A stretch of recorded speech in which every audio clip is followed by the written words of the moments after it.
Number of very specific things, part of which involves reintroduction of bills that were killed by the Republican legislature already.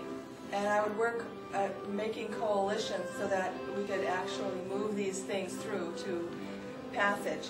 One of the things that I would do, I would reintroduce a bill that's designed to give a tax break to individuals of $5,000 to $15,000 for renovating their older homes. Many of us, including myself, live in areas in Rapid City that are wonderful neighborhoods, that are just fantastic places to live.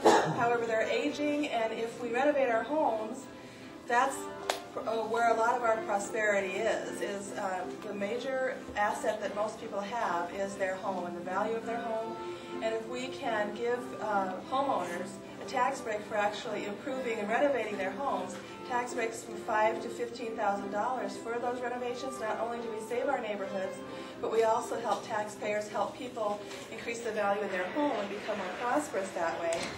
I would also reintroduce a bill that was not successful in passing that would assist small business owners in recouping some of the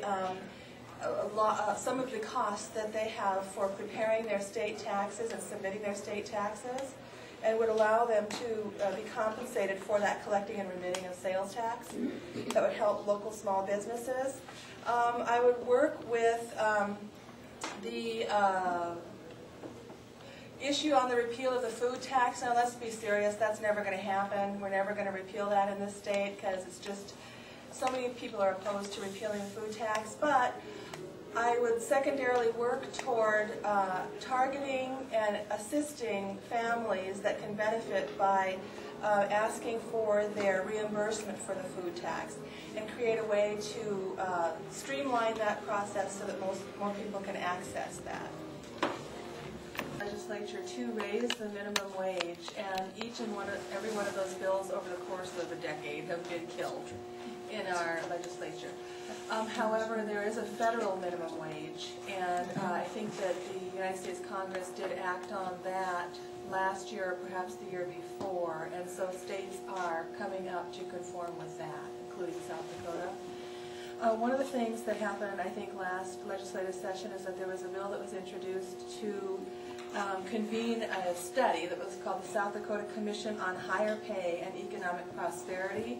And although I'm not someone who would want to, foist things off on studies that aren't necessary, I do think that that study could have been helpful to take into all of the economic development factors into account, including the wages and the taxation of corporations, etc. However, that bill was killed, and so we won't have that kind of a study that will help us discern what it is that we need to do to best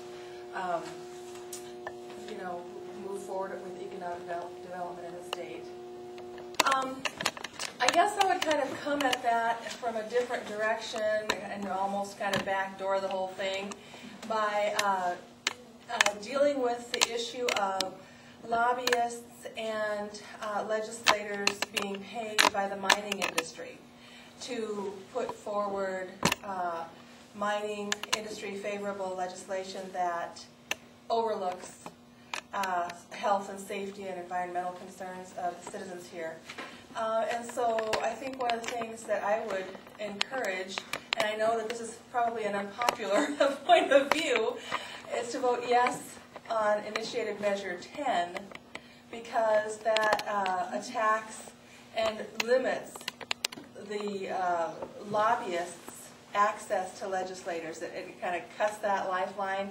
And I know when big oil or energy or uranium companies come into an area, they have high-paid lobbyists that then, corner everybody who's running for the legislature or who is a legislator and pay them big bucks to get stuff done.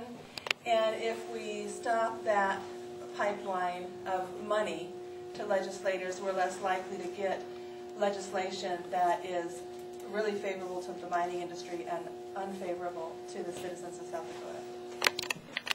Dakota. A coerced consent. I mean, it's not really a free consent. May I take your DNA? May I take your fetus's DNA?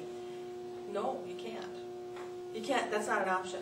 if you think you're going to want an abortion, then you have to consent to give your DNA, and you have to consent to giving the fetus's DNA.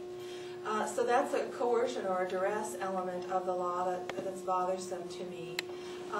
And so I think that the rape and incest exceptions really aren't exceptions if you really read the law.